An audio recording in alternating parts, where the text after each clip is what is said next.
গ্রামের মাঝখান দিয়ে চলে গেছে একটি কাঁচা রাস্তা। প্রতিদিন দুপুর হলেই সেই রাস্তার ধারে বসে পড়ত একটি ছোট্ট ঠেলা।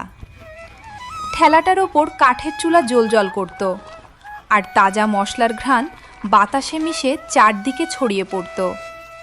ধীরে ধীরে ভিড় জমে উঠত। এই ঠেলাটার মালিক ছিল রবি।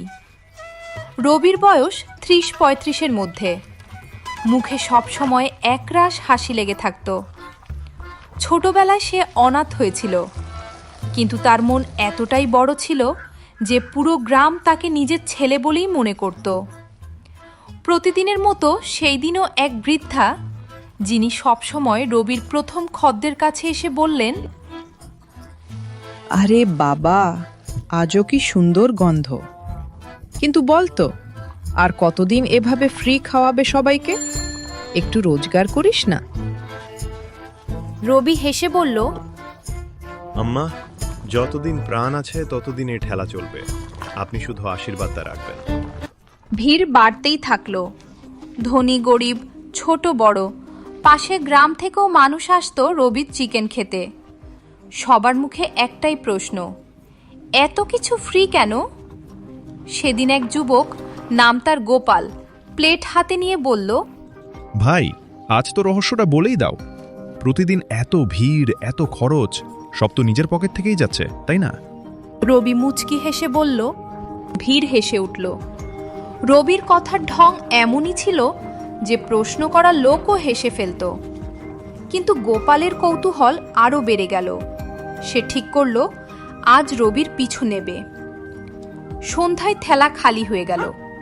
রবি বাসনপত্র গুছিয়ে ঠেলা টেনে বাড়ির পথে রওনা দিল। গোপাল দূরত্ব রেখে তাকে অনুসরণ করতে লাগলো। রবি বুঝতেই পারল না কেউ পেছনে আছে। গ্রামের গলি পেরিয়ে রবি পৌঁছালে তার ছোট্ট মাটির ঘরে।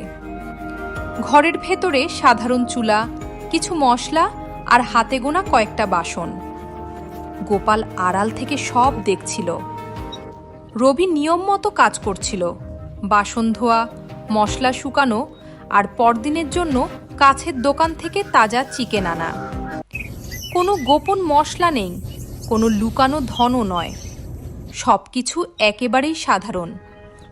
হতাশ হয়ে গোপাল ফিরে গেল। পরদিন আবার সে ঠেলায় এলো।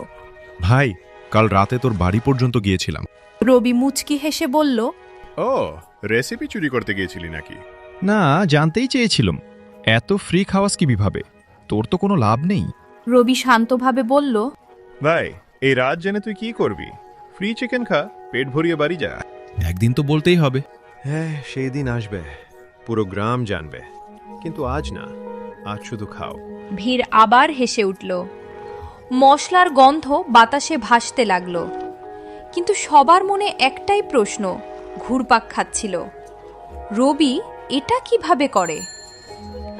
পরদিন এক অচেনা লোক গ্রামে এলো। ঠেলার সামনে দাঁড়িয়ে তির্যক হাসি দিয়ে বলল, এই যে, কোথায় সেই রবি? শুনেছি ফ্রি চিকেন দেয়। রবি সামনে এসে বলল, আমি রবি, খাবে? লোকটা ব্যঙ্গ করে বলল, ফ্রি খাবার? নিশ্চয়ই কোনো চাল আছে। নিশ্চয়ই পচাই পচা চিকেন খাওয়াস। ভিড়ের মধ্যে অস্থিরতা ছড়ালো। রবি শান্ত গলায় বলল, আজ পর্যন্ত কেউ অসুস্থ হয়নি। লোকটা হেসে চলে গেল।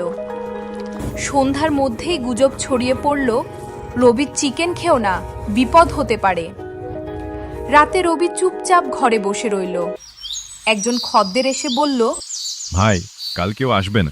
রবি দীর্ঘশ্বাস ফেলে বলল, ফ্রি জিনিসের কদর নেই, না এলে অন্য গ্রামে চলে যাব।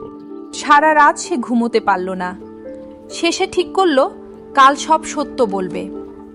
পরদিন সন্ধ্যায় গ্রামের চৌপালে সবাই জড়ো হলো। রবি বলল, আজ আমি আমার রহস্য বলবো, কিন্তু জেনে রাখো, তারপর আর ফ্রি চিকেন থাকবে না। সবাই চুপ। রবি বলতে শুরু করলো, বহু বছর আগে আমি অন্য গ্রামে থাকতাম। সেখানে এক ধনী লোক প্রতিদিন আমার কাছ থেকে সব চিকেন কিনে গরিব, অনাথ আর বুড়োদের খাওয়াতো। একদিন সে মৃত্যুশয্যায় আমাকে ডেকে বলল, এই, আমার সব সম্পত্তি নাও, যতদিন শেষ না হয় ততদিন কাউকে না খাইয়ে ঘুমোবে না। এই প্রতিশ্রুতি থেকেই আমি আজও ফ্রি খাওয়াই। চৌপালে নিস্তব্ধতা নেমে এলো, সবার চোখে লজ্জা। গ্রামবাসীরা বলল, আমাদের ক্ষমা করো রবি। রবি শান্তভাবে বলল, আমি যাচ্ছি, যেখানে ক্ষুধার্ত মানুষ আছে সেখানে আমার ঠেলা লাগবে। পরদিন সে গ্রাম ছেড়ে চলে গেল। নতুন গ্রামে আবার সেই গন্ধ, সেই ভালোবাসা। রবি নিজের মনে বলল, আসল সম্পদ টাকা নয়, মানবতা। আর সেই দিন থেকেই রবির গল্প গ্রাম থেকে গ্রামে ছড়িয়ে পড়ল।